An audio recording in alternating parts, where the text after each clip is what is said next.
Hi, hello, welcome to Neon Light channel. நான் உங்க லதா. நாம இன்னைக்கு 11th standard alkali and alkaline earth metals இந்த லெசன்ல sodium hydroxide and sodium bicarbonate இத பத்தி இன்னைக்கு பார்க்க போறோம்.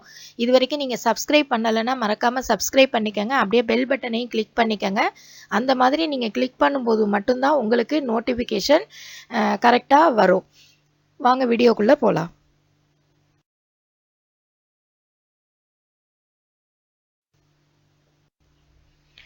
இன்னைக்கு நம்ம ஃபர்ஸ்ட் பார்க்க போறது சோடியம் ஹைட்ராக்சைடு. இத பத்தி தான் நம்ம பார்க்க போறோம். சோடியம் ஹைட்ராக்சைடோட மாலிகுலர் ஃபார்முலா NaOH அப்படி நம்ம சொல்லலாம். இப்போ இதுல பாத்தீங்க அப்படினாக்கா சோடியம் ஹைட்ராக்சைடை நம்ம காஸ்டிக் சோடான்னு சொல்லுவோம். பொட்டாசியம் ஹைட்ராக்சைடை காஸ்டிக் பொட்டாஷ் அப்படின்னு சொல்லுவோம். காஸ்டிக் சோடானா சோடியம் ஹைட்ராக்சைடு, காஸ்டிக் பொட்டாஷ் அப்படின்னா பொட்டாசியம் ஹைட்ராக்சைடு. இப்போ இதுல பாத்தீங்கன்னா சோடியம் ஹைட்ராக்சைடை எப்படி கமர்ஷியலா நம்ம ப்ரிப்பேர் பண்ணலாம் அப்படின்னு பாத்தீங்கன்னா, the electrolysis of brine solution in Kastner-Kellner cell using a mercury cathode and a carbon anode. அதாவது Kastner-Kellner செல்லை வச்சு நாம எப்படி சோடியம் ஹைட்ராக்சைடை ப்ரிப்பேர் பண்ணலாம் அப்படின்னு பார்த்தீங்கன்னா, அதில் எதை எலக்ட்ராலிசிஸ் பண்ணுறோம்? Sodium chloride. பிரைன் சொல்யூஷன்னா என்னன்னா, சோடியம் குளோரைட் சொல்யூஷனை தான் நம்ம என்னன்னு சொல்கிறோம்? பிரைன் சொல்யூஷன் சொல்கிறோம். பிரைன் சொல்யூஷன் அதாவது சோடியம் குளோரைட் சொல்யூஷனை எலக்ட்ராலிசிஸ் பண்ணி என்ன செய்யலாம்? சோடியம் ஹைட்ராக்சைடை நம்ம ப்ரிப்பேர் பண்ணலாம். இப்போ சோடியம் ஹைட்ராக்சைடு நம்ம ப்ரிப்பேர் பண்ணக்கூடிய அந்த செல் காஸ்னர்-கெல்னர் செல் ஆனோடா என்ன யூஸ் ஆகுது அப்படின்னு பார்த்தீங்கன்னா, கார்பன், கேத்தோட மெர்க்குரி யூஸ் ஆகுது, டிராப்பிங் மெர்க்குரி எலக்ட்ரோடா அது யூஸ் ஆகுது. டிராப்பிங் மெர்க்குரி எலக்ட்ரோடு அப்படின்னு சொல்லி என்னன்னு பார்த்தீங்கன்னாக்கா, இது மெர்க்குரி சாதாரணமாக லிக்விடாக இருக்கும். அதை எப்படி எலக்ட்ரோட வைக்க முடியும் அப்படின்னு நீங்கள் யோசிக்கலாம். அப்போ அந்த மெர்க்குரியை நம்ம என்ன செய்கிறோம்னா, ஒரு கிளாஸ் இதில் வச்சு ட்ராப் பை ட்ராப்பாக அதில் விழற மாதிரி நம்ம பண்ணிகிட்டு இருப்போம். இதுதான் டிராப்பிங் மெர்க்குரி எலக்ட்ரோடு அப்படின்னு நம்ம சொல்கிறது. அதே மாதிரி அதில் ஒரு செல்லுன்னு இருந்தாக்கா ஆனோடு இருக்கும், கேத்தோடு இருக்கும், அப்புறம் ஒரு எலக்ட்ரோலைட் இருக்கும். அந்த எலக்ட்ரோலைட்டு தான் இந்த இடத்துல சோடியம் குளோரைடு சொல்யூஷன்.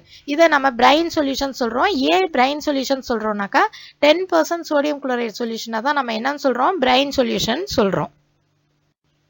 இப்போ இந்த செல் இந்த மாதிரி அமைப்பில் தான் உங்களுக்கு இருக்கும். இந்த செல்லில் பாருங்கள், எலக்ட்ரோலைட்டாக என்ன இருக்குது? Na+Cl- அப்படிங்கிறது இந்த இடத்துல பிரைன் சொல்யூஷனாக இருக்குது.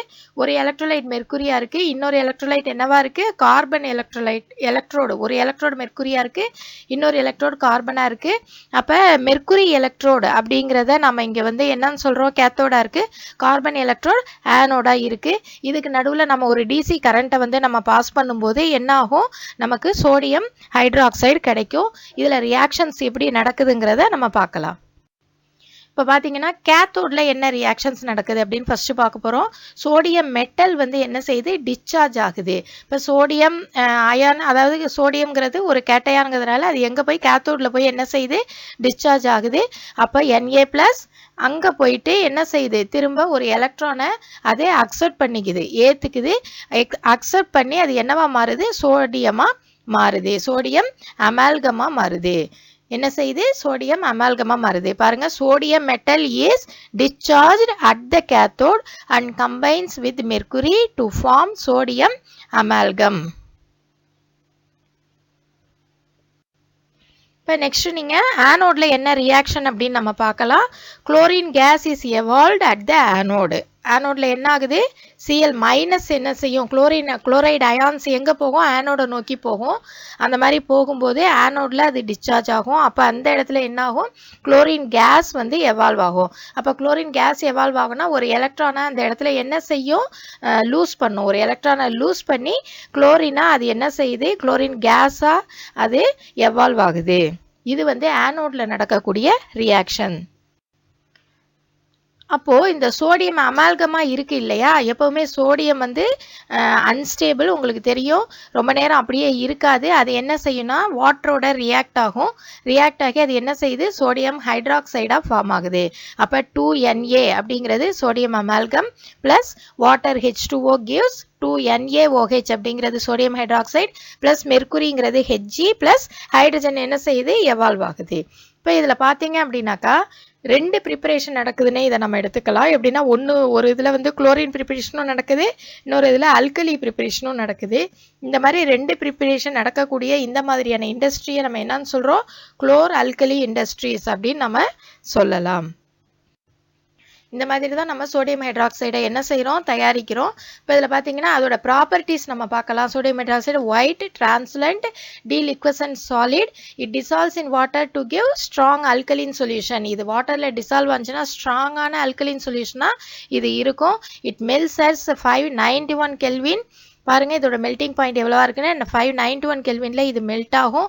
அடுத்து பார்த்தீங்க அப்படின்னாக்கா இது வந்து sodium hydroxide solution at the surface reacts with the carbon dioxide in the atmosphere to form sodium carbonate. இதுலேருந்து நம்ம என்ன செய்யலாம், சோடியம் கார்பனேட்டை நம்ம தயாரிக்கலாம். இதை வந்து நம்ம முன்னாடியே பார்த்துருக்கோம், சால்வே ப்ராசஸில் என்ன செஞ்சுருக்கோம் பார்த்துருக்கோம். இது இப்போ இதோட யூசஸ் என்ன அப்படின்னு சொல்லி பார்த்தீங்கன்னா, சோடியம் ஹைட்ராக்சைடு அப்படிங்கும்போதே இது வந்து ஒரு ஆசிடுக்கு எய்த்தாப்பில் இதை என்ன செய்யலாம், டைட்ரேட் பண்ணலாம்.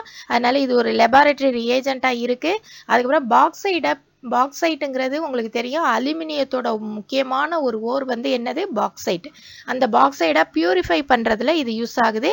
அதுக்கப்புறம் பெட்ரோலியம் ரிஃபைனிங்கில் யூஸ் ஆகுது.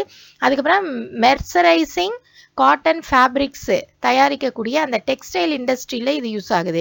இப்போ மெர்சரைசிங் காட்டன் ஃபேப்ரிக்ஸ் அப்படின்னா என்ன அப்படின்னு பார்த்தீங்கன்னா, இது வந்து ஒரு விதமான ஒரு 17% சோடியம் ஹைட்ராக்சைடில் காட்டன் ஃபேப்ரிக்ஸை நினச்சி வச்சுட்டு அதுக்கப்புறம் எடுத்தாங்க அப்படின்னாக்கா அதை வந்து மெர்சரைசிங் காட்டன் சொல்லுவோம். இது வந்து பார்க்குறதுக்கு நல்லா அழகாக தெரியும். அந்த காட்டனே பார்த்தீங்கன்னா ரொம்ப அழகாக இருக்கும். அதுக்காக இந்த மாதிரி காட்டன் ஃபேப்ரிக்ஸ் தயாரிக்கிறாங்க. இதுக்கு வந்து என்ன உபயோகப்படுது, சோடியம் ஹைட்ராக்சைடு வந்து யூஸ் ஆகுது. அதே மாதிரி பார்த்தீங்கன்னா சோப்பு, பேப்பர், ஆர்டிஃபிஷியல் சில்க்கு, அப்புறம் வந்து நிறைய கெமிக்கல்ஸ் இதெல்லாம் மேனுஃபேக்சர் பண்ணுறதுக்கு சோடியம் ஹைட்ராக்சைடு யூஸ் ஆகுது. அதனால் இதோட யூசஸ் அப்படிங்கிறது ரொம்ப இம்பார்ட்டண்ட்டான யூசஸ். இது எல்லாருக்கும் ஒரு அதிகமாக நம்ம யூஸ் பண்ணக்கூடிய ஒரு கெமிக்கல் அப்படின்னா சோடியம் ஹைட்ராக்சைடு நம்ம சொல்லலாம். நெக்ஸ்ட்டு நம்ம பார்க்க போகிறது சோடியம் பைகார்பனேட். சோடியம் பைகார்பனேட்டை நம்ம இன்னொரு விதமாக சொல்லலாம். என்ன சொல்லலாம், சோடியம் ஹைட்ரஜன் கார்பனேட் அப்படின்னும் நம்ம சொல்லலாம். இன்னொன்று என்னென்னா பேக்கிங் சோடா அப்படின்னும் இதை சொல்லலாம். ஏன் பேக்கிங் சோடான்னு சொல்கிறோம் அப்படின்னாக்கா, இது வந்து கேக்ஸு, பாஸ்ட்ரிஸ் இதெல்லாம் பேக் பண்ணுறதுக்கு, கேக்கை வந்து பேக் பண்ணுறதுக்கு இதை என்ன செய்கிறாங்க, யூஸ் பண்ணுறாங்க. அதனால இதை பேக்கிங் சோடா அப்படின்னு நம்ம சொல்கிறோம். இதே நீங்கள் பார்த்தீங்க அப்படின்னாக்கா, இது ஏன் வந்து பேக்கரியில் யூஸ் ஆகுது அப்படின்னு பார்த்தீங்கன்னா, இதை ஹீட் பண்ணுறோன்னு வச்சுக்கோங்க. சோடியம் பைகார்பனேட்டை நம்ம ஹீட் பண்ணோன்னா அது என்ன செய்யும்னா, கார்பன் டை ஆக்சைடு பபிள்ஸை அது என்ன செய்யும், உருவாக்கும். அந்த கார்பன் டை ஆக்சைடு பபிள்ஸ் என்ன செய்யும்னா, கேக்லேயோ பேஸ்ட்ரிலேயோ இருக்கக்கூடிய அந்த ஹோல்ஸ் வழியாக அது வெளியில் வரும். அந்த மாதிரி வெளியில் வரும்போது அந்த பர்டிகுலர் கேக்கு வந்து என்ன ஆகும், லைட்டாகவும் ஃப்ளஃபியாகவும் மாறும். அதனால தான் சோடியம் பைகார்பனேட்டை நம்ம என்ன செய்கிறோம், பேக்கரியில் நம்ம ஃபுட்டு தயாரிக்கும் போது என்ன செய்கிறாங்க, யூஸ் பண்ணுறாங்க எல்லாருமே. ஓகேவா, இதுதான் வந்து இது பேக்கிங் சோடான்னு சொல்கிறதுக்கான ஒரு ரீசன். இப்போ இதை எப்படி நம்ம ப்ரிப்பேர் பண்ணலான்னு பார்த்தாக்கா, சோடியம் கார்பனேட் சொல்யூஷன்லேருந்து நம்ம இதை என்ன செய்யலாம், ப்ரிப்பேர் பண்ணலாம். இது ஏற்கனவே நம்ம வந்து ப்ராசஸ் வந்து முன்னாடி பார்த்துருக்கோம், சால்வே ப்ராசஸில். இப்போ இதில் பார்த்தீங்க அப்படின்னா, சோடியம் பைகார்பனேட் சொல்யூஷனை கார்பன் டை ஆக்சைடோட ட்ரீட் பண்ணும்போது நமக்கு சோடியம் பைகார்பனேட் நமக்கு என்ன செய்யுது, கிடைக்குது.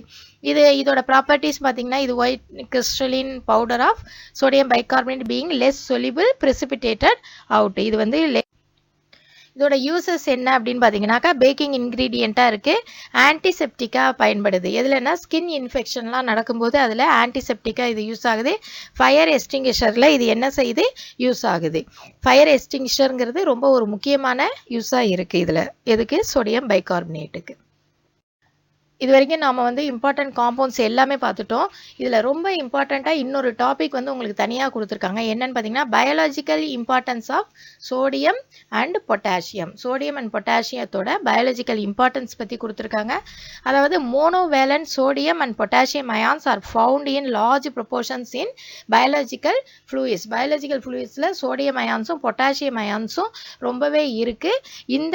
இதோட ஃபங்க்ஷன்ஸ் வந்து ரொம்ப பயங்கரமான இம்பார்ட்டண்ட்டான ஃபங்க்ஷன்ஸாக இருக்குது. இதில் பார்த்தீங்க அப்படின்னாக்கா, அயான் பேலன்ஸ், அயான்ஸ் எல்லாம் இருக்குது இல்லையா ஃப்ளூயிட்ஸில், அதை வந்து பேலன்ஸ் பண்ணுது.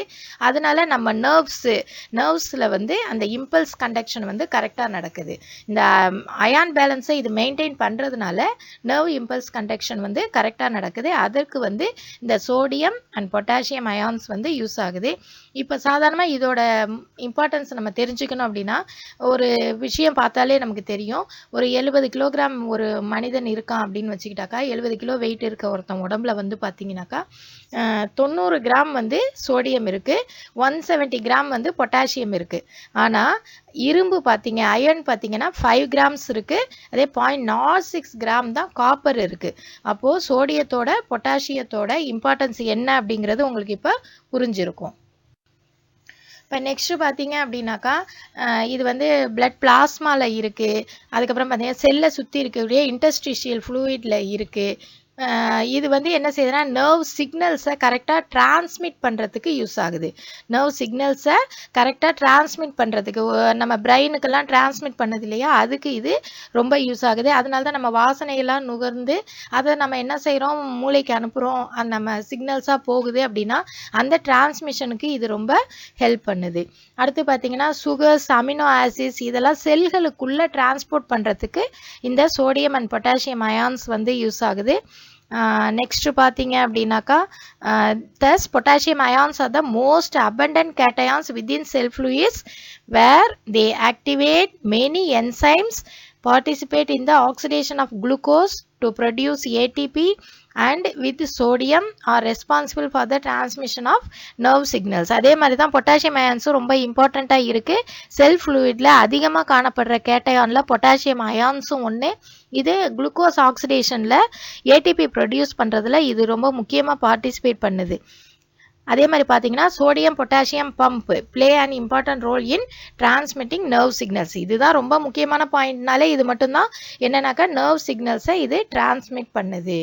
இதோட வந்து நம்ம அல்கலி மெட்டல்ஸோட லெசன் வந்து முடியுது. அடுத்து இதில் நம்ம பார்க்க வேண்டியதுன்னு பார்த்தீங்கன்னா அல்கலின் எர்த் மெட்டல் தான் நம்ம பார்க்க வேண்டியது இருக்குது. அது வந்து நம்ம நெக்ஸ்ட் வீடியோவில் தான் நம்ம பார்க்க போகிறோம். ஃப்ரெண்ட்ஸ், இந்த வீடியோ உங்களுக்கு பிடிச்சிருந்தா லைக் பண்ணுங்கள், ஷேர் பண்ணுங்கள், மறக்காமல் சப்ஸ்கிரைப் பண்ணி பெல் பட்டனை கிளிக் பண்ணிக்கோங்க. தேங்க்ஸ் ஃபார் வாட்சிங்.